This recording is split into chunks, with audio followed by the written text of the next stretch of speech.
Oh, at dahil po naging sablay yung kanilang dapat na rally doon sa Bulacan, ay pumili po ng panibagong lugar. Ito pong hakbang na maisug, or let's just call it for what it is, pro-China rally. Okay? Parang ganun po lumalabas eh.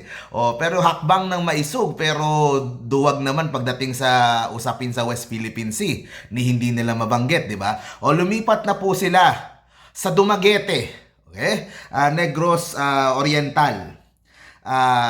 Ito, basahin ko po yung mga nakalagay dito. Pagkatapos mag-react po tayo kasi merong issue, may particular issue na nangyari dito sa Dumaguete na kailangan malaman din ng tao. And this involves yung mayor. Kasi kapag magrarally ka sa isang lugar, itong mga ginagawa ng mga Duterte na pro-China rally, na anti-government, kailangan kahit papaano may basbas ng mayor.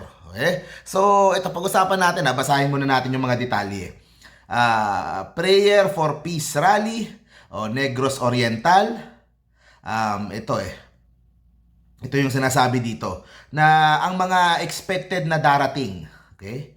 Ang mga expected na darating dito sa kanilang ito ay mga post lang naman to, hindi ko sure kung gaano katotoo talaga na magpapakita yung governor, si Governor Chaco Sagarbaria at si Congressman Chiquiting Sagarbaria. Okay? Second District Representative, okay, ng Negros Oriental. Hindi ko sure kung gaano ka totoo na sila ay pupunta talaga doon sa rally, kung makikita ba talaga sila doon. Pero ito, kasama din si Dumaguete City Mayor Ipe Romulo. Okay? So, ito po, Prayer for Peace Rally, Pantawan 3, Rizal Boulevard, Dumaguete City. Okay? Ngayong May 7. So, ano ba ngayon? May 1, May 2, May 3, May 4. Tuesday, Tuesday sila, usually Sunday, di ba? Pero May 7 itong kanilang mangyayari dito.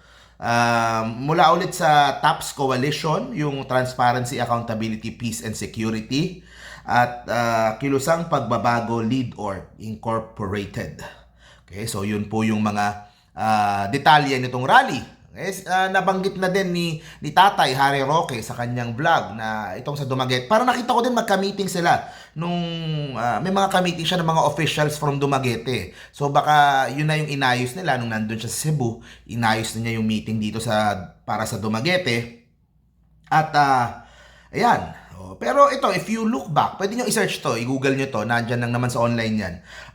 2021, okay? Ako naalala ko to kasi nag-vlog din ako dito, active din ako sa issue na to ng konti. Okay? Tungkol po doon sa reclamation sa Dumaguete. Okay? Yung 174 hectares na i-reclaim na coastline ng Dumaguete, kung saan po maraming nagreklamo, maraming nag-stand up, masisira yung marine life, yung coral reef, yung mga corals doon.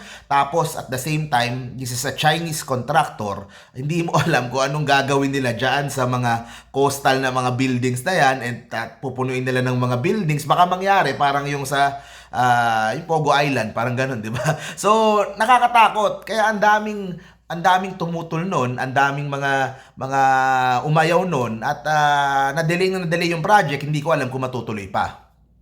Okay? Pero nung time na yon, inaakusahan na si Dumaguete City Mayor na may kinalaman dito. Pero sinabi naman niya, ito ABS-CBN News, no midnight deal.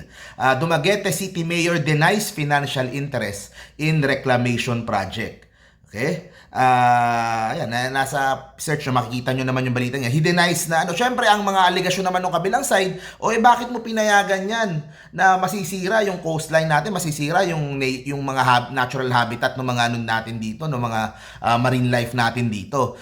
Tapos anong lalagay nyo dyan? Puro mga call set. Kumbaga, ang laki-laki pa ng lupa sa Dumaguete. Ang laki-laki pa na, ba't hindi yun ang unahin? Ba't kailangan mong tayuan ng ganyan? And it's also a cause for national security, kasi kung yung property will be handled by mga Chinese investors, minsan di mo alam kung ano ilalagay nila. Ang narinig ko, parang sumuko na sila dyan sa Dumaguete. Plano nilang gawin na sa, I don't know, Bacolod. Pero kasi kung titingnan nyo yung location ng Dumaguete, yung coastline niya, na doon sa left side malapit sa Palawan, malapit sa, kaya pansinin nyo kung saan sila nagtatayo, kung saan sila nagbubuo. Cavite, Palawan, Dumaguete. Tapos maski doon sa parting Sambales, di ba? Doon sa mga yun ang mga nagiging areas of concern eh. Kaya talagang naging malaking concern talaga yan sa Dumaguete na yan. And yung mayor ngayon na napumayag dito sa rally, he is also the same mayor involved dun sa mga issue. No, we're not accusing him of anything. Ni-report lang natin itong balitang ito mula sa ABS-CBN. Dati, yan yung report na yan.